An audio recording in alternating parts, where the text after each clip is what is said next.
So the 2025 roadmap, here we go. Hello， 大家好， Hello, 我是 Dave 暗区突围无限的项目负责人 Dave。首先呢，我想代表团队祝大家新年快乐，希望大家新的一年都有所收获。 Some pretty exciting things in this update. I look forward to seeing some of 大 it. 家分享我们近期的一些开发计划和想法，那也会就近期的一些社区比较热点的问题进行回应。首先呢，大家最关心的肯定是我们的新内容。So new content, 是 new game modes, several. 下个版本我们会有若干个全新的模式。我觉得这几个模式有一个共同的点。So some of the modes will be to allow the players to enjoy the game in a more relaxed way. 这里我想重点 So secure ops. We've heard about this one before. You won't lose your gear if you die in the raid. 不会丢失的一个玩法，那很适合。前期想要去熟悉地图或者和朋友们进行轻松体验的。 Just gonna bring that down just a tiny little bit. So you won't lose the gear that you bring into raid if you die. 前期想要去熟悉地图或者。 So I'm kind of curious to see how that's going to work because I have heard that you're only going to extract a certain value out. So like if you take a mill, you only get a portion of that. So new competitive modes with unique twists. That's kind of what we were talking about, the search and destroy.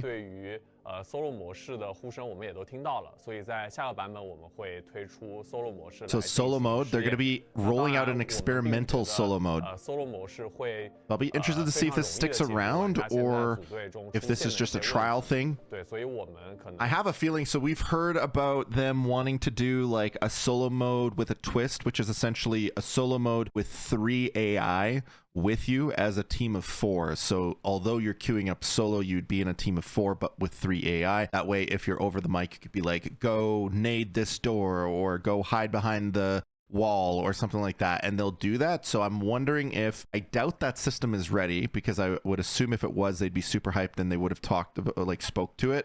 So I'm wondering if they're doing like a solo mode now and just seeing how it goes and whether or not they want to add that in maybe as something else or a second version. I don't know, but we'll see. 也是以一个试验的方式来进行推出。第二点就是在地图上，我们 So Northridge, 13 safes in Northridge, or was it 17? I can't remember off the top of my head now, but I believe it's 13 plus at least. But Northridge is huge. It's supposed to be like 2.5 times the size of valleys with a main POI, like the hotels, I think it is, in the middle. But again, we'll have to see how that works with thermals because thermals kind of run open maps. With the changes even, we'll have to see. Yeah, the Northridge Hotel, he says here, high stakes combat. 选择空间也是比较大的。那此外呢，我们在 The new story content and new bosses, so we'll have to see probably some new cinematics, maybe some new bosses, new gear. What I would like to see is if they're going to add in some more bosses, which is what we're probably going to see in Northridge, which is what the cinematic is associated to for the world of Kimona. I would like to see some more. I shouldn't even say more. I would like to see found in raid only stuff, whether it be just the bosses, maybe a little bit more diversity than just the bosses, because then I think that it will just be like full W key to the bosses only, that type of thing. But I would like to see some found in raid only items in the game. 第三点就是在装备和道具上呢，除了常规我们 new 每个版本都 weapons, 会去补充的 new 大量的 mods 内容，我们还会有一些局内的 They're trying to make some stuff to have more dynamic events, so every map or every round seems dynamic and unique. 变化和惊喜。那除了新内容外，我相信大家 So gameplay improvements they're working on. 关注我们的一些局内体验的优化。第一点是我和我们团队都觉得最重要的优化，就是降低玩家在单局体验 Battle Royale mode, yeah. I mean, I think they have that in mobile, so I would imagine that it would come to PC soon. They also talk about right here, they talk about optimizing spawn points, extraction points, so that's a big one too, and player count per match. So they're always looking at those types of things, and sound accuracy. I think all 4 of these things are huge points that need to be addressed, especially some maps are affected by it a little bit more than others. You know, talking about spawn points, some spawn points you literally have like 2 seconds to react, otherwise you're already jumped on. Extraction points sometimes are too like camped all the time, you know. I understand that that's a strategy, but I do think more dynamic extraction points or some sort of variable will make people move a little bit more, and I think that'll be good for the overall experience of the game. Player count per match, I mean, for me, I didn't really notice too many issues with the player count per match, but I'll be interested to see what they do with that. Sound accuracy for me is a huge one. I think that sound accuracy has improved, but I don't think it's flawless. I find a lot of sound accuracy issues in stairwells. Stairwells are just like awful for it. There's blind spots. Sometimes someone will be painkiller and like you just don't hear it, and it's kind of frustrating in that sense. Yeah, vertical audio accuracy is really poor in my opinion. So they're nerfing thermals by removing their ability to see through scopes. Now I think this is a good step in the right direction. I just have a really strong stance that I just don't think that they really need to be in the game. I think this is a good step in the right direction. My concern is that they're still incredibly strong, and I think that even with iron sights with like a front little like, you know, just a front little iron basic sight, you could still clap with thermals. So yes, it's not working with the scopes. Yes, you have to still, you know, but even with the thermals and iron sights, it's still going to be really strong, especially if you pair it up with a strong caliber. So I just think that if they want to keep it in the game, they just need to take thermals and like spike the price of them or something. It's just, it doesn't make a good experience for a lot of maps in my opinion. Yeah, like I think a lot of people will use the 416 iron sights or even an M110 man with, you know, iron sights or whatever. So they're talking about throwable damage reduction on like teammates and whatnot. So damage reduction on teammates, I think to a certain degree this is good for in terms of griefing, but hopefully they don't reduce it too little. I know in the early stages of playing ABI, people said, well, why do they even have nade damage to your teammates? Why don't they just remove it? If you can't shoot them, why can the nades hurt them? Well, think about this. Imagine you were running and breaching like a house or something, and you just had two people in the back just hucking grenades after grenade after grenade, and you never took damage to the grenade, and you were basically like just getting coverage from all of these throwable grenades. Like, it wouldn't make sense, right? Definitely a delicate balance that they could do with this, but we'll have to see how much it gets adjusted. The griefing penalties that they're going to be looking at, loot stealing, toxic behavior concerns, those types of things. So some QOL improvements coming in 2025 as well. Now, I'm not a big fan of these. So for instance, backpack management will become smoother.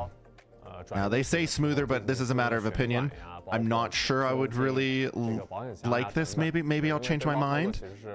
But auto rotating and auto stashing high value loot into your case, I think that this is a QOL that's really unneeded. I think to some degree this is a layer of skill. You know, when you start automating all of these things, it just feels, I don't know, not as rewarding. Like, Tetris is a big part of this game, and being efficient and quick at it is a big skill set in the game. And if everything is being automated and you don't have to rotate items, and you know, you pull in a red and it automatically cases it, I don't know, to some degree, like, do we really need that? I don't know. That's my own personal opinion on it. I'm assuming that it'll be toggleable, so you can turn it on and off. That's kind of another thing with like the auto searching on a dead body. So like if you killed someone and you go to their dead body, it automatically starts looting. That would be something that I would see wanting the ability, and I've wanted the ability to turn that off, because I think in some cases it's nice, but in some cases you're making additional noise that you don't necessarily want to. So, you know, I'm okay with all of these things being brought in, because I do think different strokes for different folks, but at the end of the day, I want the option on whether or not I want to add something like, or to actually utilize that. So as long as we get like a little flip switch or something like that, I think it'd be fine. So talking about skins, monetization, and other system updates. So this is something that I had a problem with, the monetize, the gacha systems, the way that you can buy a skin. So they're improving how weapon skins work. Skins currently only apply to specific attachments, and it looks like they're going to blanket that across things now a little bit. So in the future, any attachment added to a weapon will automatically match the skin's appearance. So they'll find a way to kind of homogenize all of those skin options. So if you have the red black gun skin and you take an M110 versus an AK or something like that, it'll transfer between those. So I do think that there's some value in that. But it does take a little of the uniqueness of that particular skin for that particular gun. But I can see a really nice skin that you enjoy using, but it's on a gun that you just do not care or you'll never end up using. So he also says, secondly, we recognize that the current monetization system feels fragmented. So moving forward, we'll merge features like membership. So it does look like they're going to bring in a few things into the same thing, like case keychain perks to simplify the experience. So maybe we'll get the storage, the case, and the keychain all in one. They'll compensate for if people are on the old model versus the new model on the change. So, and melee weapons and gun skins introduced in season 1. It wasn't a very good way that they rolled it out. I didn't like the gacha system style of like loot boxes and chance. I want to purchase something, you know, directly. They kind of spoke to that a little bit as well, that they'll be changing some of that. I think it's coming up here in a moment. So share your thoughts on the ammunition balance in the last update. This is one I'm a little left and right on their answer. We received feedback about the ammo like the M61 and other high caliber bullets being too OP. We're discussing this issue today because the goal of these changes was to balance different types of ammo. That's why the nerfs to M61 rounds and large caliber bullets are more noticeable. Do you agree with that? Because I personally, that sentence, do not agree with. I do not think that the ammo changes that were made actually made a big impactful change to just M61. If you're looking at M61 as a change, obviously it was changed. But when you look at the entirety of all of the ammo that was adjusted, everything was just scaled down. You can't say that M61 feels better, you know, if everything else was brought down. It was just a scaling thing. You know, an analogy was made by my friend Topher. He says, you know, oh, Fireball does 100 damage. Why does Frostbolt do 50? All right, we heard you. We're going to fix it. Fireball does 50 damage and Frostbolt does 25. Did that really change much? If you're scaling everything in a percentage base, quote unquote, as an example, you didn't really adjust or fix anything. So I don't feel that M61 personally speaking really got the nerf, quote unquote, that it should have. I think that it kind of gutted a lot of other ammo. You're seeing a lot less leg meta stuff. You're seeing a lot less people run things like MPX, MP5, those types of things. You're pretty much seeing it in a few really select avenues. You know, you're seeing the SVDS, you're seeing the M61, you're seeing the, you know, the 198 SS from the AR-57 and like 995s, but I would say 995s and M61s are still super prevalent. The challenge with balancing is that no matter the mode that you're in, you're going to face different challenges each mode, you know, normal, lockdown, forbidden, and then not to mention the actual challenges within the map themselves. So certain maps have more prevalence with, say, thermals versus a TV station. You don't really see thermals. So I just don't think that the M61 changed as much as they said. So this gives player more room to reposition, scout, and strategize during engagements. Well, it did for most of the ammo, except for some of those calibers that the penetration was the issue. And on just how that works with, like, you know, a T6 ammo can be one penned with an automatic, you know, foul. There's still a lot of people in Forbidden using some of the same cookie cutter guns as before, so. So it is kind of ironic because it does say here, like, you know, this gives player more room to adjust. We don't want players after gearing up to be taken down by a distant player or someone with an early advantage in just 2 shots.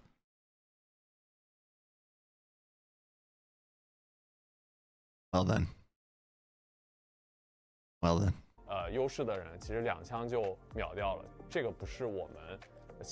Too frequently. Well, I guess that's the definition that we need to figure out. Will there be a system for honor titles and related displays? Honor system are already in place, are already in our plans, and you'll see them soon. So an achievement section, that type of thing. Any plans to set carry-in limit for low tier maps? This is another one that I'm really kind of not sure on their answer. So it says any plans to set a carry-in limit for lower tier maps. I cannot advocate for this enough. I really think that normal needs to be thresholded at least at least normal needs to be thresholded. Personally speaking, when I think about the economy and the way that value gets spread out in the marketplace, I really think that normal needs to be capped at like a tier 3 environment. It needs to harvest new player experience. It needs to harvest, you know, that area that if you're down bad, you can kind of slowly, more casually based build on up. And I think that maybe we're not going to see exactly what we want to see here, because maybe they're coming up with modes that maybe is more to solve that problem than versus having carry-in limits. But I do think that normal could benefit from some sort of carry-in limit and even lockdown to some degree, because I think there will be at some point with no resets a time where most people are playing in tier 5, tier 6 only for the most part, and that's all you're going to see in most of the modes. So let's see what they have to say though about it. We have considered this. When new players bring in high value gear into a match, it's often seen as benefiting others.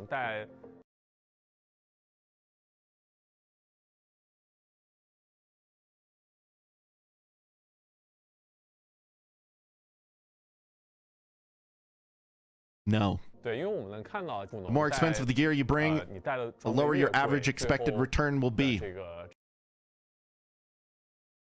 And this is the problem when you lean too hard on analytics. I spoke to it earlier in the stream. I said the problem with analytics and basing some of your decisions just solely off of analytics is analytics can be very skewed and they don't give the actual real world experience.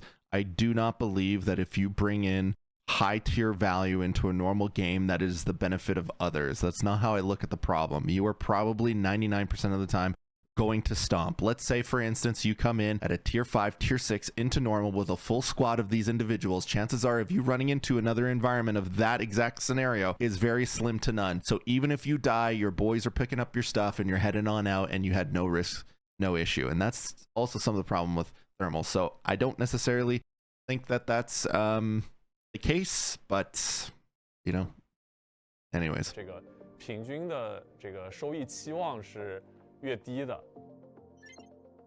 What's your take on the meta feeling too formulaic on some maps and the spawn extraction point balance issues? So they did say that they're looking at spawn extraction points. They'll probably echo this a little bit. 我觉得 I believe creating random dynamic experiences within the map is a very important aspect of our design. They spoke to this a little bit earlier in the video. Many of the current maps, wow, he's going super fast. Regarding the spawn points, many of our current maps are relatively small, so the variance in spawn point placements isn't as large as we'd like it to be, and that's a fair point. With the future map expansions and the new maps we're working on. So map expansions, that's a key part in there. So I've always said with farm, one of the things that I would like to see is, you know, in and around the actual wheat fields in the middle of the map, that's a huge choke point, right? Wouldn't it be nice to have like some back alleys or just some other path line that you could take to cross the middle of the map? And that also happens in value a little bit as well. So I do think that if they are looking at expanding maps in that regard, that's a really big W, especially if that then creates more extraction options. So we're focused on creating more diverse spawn points possibilities. That's good. Because there are some spawn points that are really bad. And also implemented some weather systems in this version. Now again, those weather system versions are really mitigated by the strength of thermal. We'll have to see how it plays out, but I honestly think that you're going to see a lot of people running thermals just with iron sights, because it'll be good regardless, especially with high tier caliber ammo. Not as good as, say, zoomed in on a 7 times, but it's still really, really strong. But I don't know. I think if they increase the price on thermals, it'll be a bit more of a balance. And in the future, we plan to introduce more dynamic in-match events. That sounds like that could be fun. Influence the player experience and match pace. So it's their first PC title. They're coming over from the mobile side. So these are some growing pains that they're you know, figuring out. The two spaces are much different in terms of how you have to deliver the same game.